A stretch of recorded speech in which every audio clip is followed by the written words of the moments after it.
ইউক্রেনের president Volodymyr Zelensky এখন এমন এক শান্তি প্রস্তাবের মুখোমুখি যা তিনি কখনো কল্পনাও করেননি। যুক্তরাষ্ট্রের প্রেসিডেন্ট ডোনাল্ড ট্রাম্প ইউক্রেনকে 28 দফার শান্তি চুক্তি মানার জন্য নির্দিষ্ট সময় দিয়েছিলেন। তবে ইউরোপীয় মিত্রদের চাপের মুখে তিনি তা প্রত্যাহার করেছেন। এরই মধ্যে ইউরোপীয়রা একটি পাল্টা প্রস্তাব নিয়ে এসেছে এবং সংশ্লিষ্ট সব পক্ষের মধ্যে চলছে নিবিড় কূটনৈতিক দর কষাকষি। যে চুক্তি হতে চলেছে তা ইউক্রেনের জন্য অনুকূল নয়। কিয়েভ যদি এই অসুবিধাজনক চুক্তিতে রাজি না হয় তাহলে যুদ্ধ চালিয়ে যাওয়া ছাড়া আর কোনো বিকল্প থাকছে না। তবে যুক্তরাষ্ট্রের পূর্ণ সহায়তা ছাড়া ইউক্রেন কতদিন রাশিয়ার অগ্রগতি থামাতে পারবে তা যথেষ্ট সন্দেহজনক। 2014 সাল থেকে দনবাসের সংঘাত চললেও 2022 সালে রাশিয়া পূর্ণমাত্রার হামলা শুরু করে। বর্তমানে লুহানস্ক পুরোপুরি রুশ সেনাদের নিয়ন্ত্রণে এবং দোনেৎস্কের অধিকাংশ এলাকা নিয়ন্ত্রণে রয়েছে। রাশিয়া শান্তি চুক্তির জন্য দাবি করছে দনবাসের পুরো এলাকা তাদের হাতে দিতে হবে। বিনিময়ে ইউক্রেনের অন্যান্য দখলকৃত ভূখণ্ড রাশিয়া ছাড়বে। কিন্তু যুদ্ধক্ষেত্রের বাস্তবতা ইউক্রেনের পক্ষে আশাব্যঞ্জক নয়। প্রশাসনিকভাবে দুর্নীতি, সেনার ঘাটতি এবং অর্থনৈতিক অনিশ্চয়তার কারণে কিয়েভ কঠিন অবস্থায় রয়েছে। সম্প্রতি দুর্নীতি তদন্তকারীরা প্রেসিডেন্টের চিফ অব স্টাফ এবং প্রধান আলোচক আন্দ্রিও ইয়ারমার্কের বাড়িতে তল্লাশি চালিয়ে জেলেনস্কি প্রশাসনের উপর চাপ বৃদ্ধি করছে। রণক্ষেত্রে ইউক্রেন 3টি গুরুত্বপূর্ণ এলাকায় রুশ সেনাদের অগ্রগতি মোকাবিলা করতে হিমশিম খাচ্ছে। জাপোরিজিয়ায় রুশ সেনারা দ্রুত এগোচ্ছে। দোনেৎস্ক ও পোত্রোভস্কে ধীরগতিতে হলেও অগ্রগতি অব্যাহত এবং উত্তর কুপিয়ানস্কে তারা শক্ত অবস্থানে রয়েছে। এই পরিস্থিতিতে জনবল ঘাটতির কারণে ইউক্রেনের জন্য একসঙ্গে সব এলাকা রক্ষা করা সম্ভব নয়। শীতের মধ্যেই দোনেৎস্কের অবশিষ্ট অংশ রাশিয়ার হাতে চলে যাওয়ার সম্ভাবনা রয়েছে।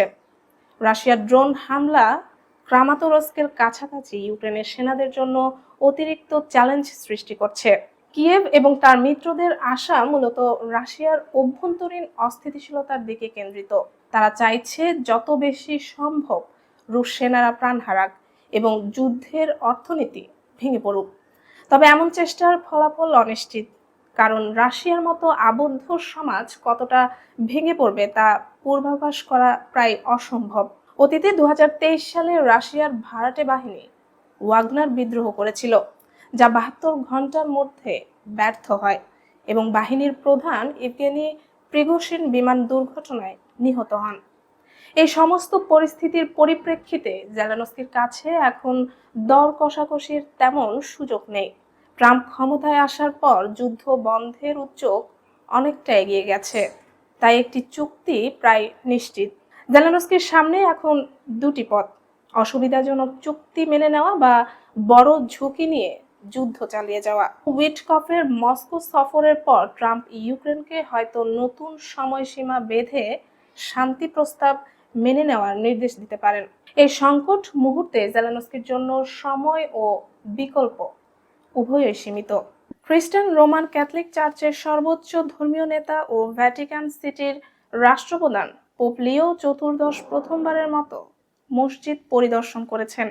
শনিবার তুরস্কের ইস্তাম্বুলে নীল মসজিদ বা সুলতান আহমেদ মসজিদ পরিদর্শন করেন তিনি।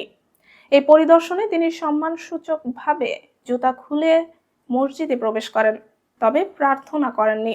তিনি মসজিদের আঙ্গিনা দিয়ে হেঁটে ভেতরে প্রবেশ করেন এবং পুরো মসজিদ ঘুরে দেখেন।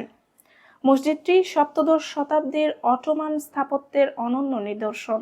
এর দেয়াল ও গম্বুজ ফিরোজা রঙের সিরামিক টাইলস দিয়ে সজ্জিত।